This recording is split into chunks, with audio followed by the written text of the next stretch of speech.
আজকে সকাল থেকেই কোনো কাজবাজ ছিল না, আর দুপুরেও আমরা রান্নাবান্না কিছু করিনি। আমরা বিরিয়ানি নিয়ে এসে খেয়েছিলাম। বিরিয়ানি খাওয়ার পরে আমরা শুয়ে সবাই মিলে গল্প করছিলাম। তারপরে দেখি আমার শাশুড়ি আর আমার জা এসছে। আমাকে যদি আগে থেকে বলতো তাহলে আমি চৌরঙ্গি অবধি যেতাম। আসবে আমি এটা জানতাম, কিন্তু চলে এসেছে সেটা আমি জানতাম না।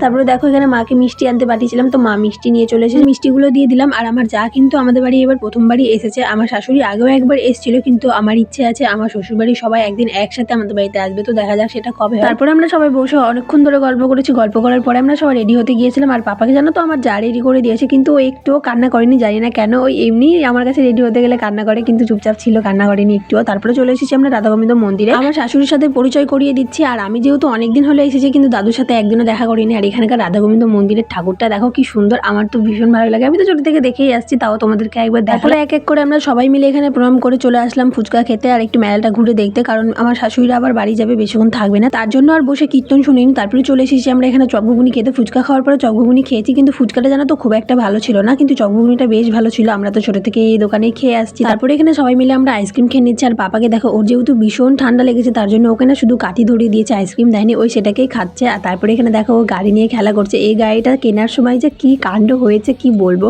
মানে ও গাড়ি ছাড়া আসবেই না, দোকানের সামনে গিয়ে দাঁড়িয়ে আছে, গাড়ি নিবেই। আর বউকে আগের দিন মেলাতেই প্রচুর গাড়ি কিনে দেওয়া হয়েছে, তার জন্য ওকে কেউ গাড়ি কিনে দিচ্ছিল না। তারপরে আমার যা ওকে ওই গাড়িটা কিনে দিল, তো গাড়ি পেয়েও ভীষণ খুশি।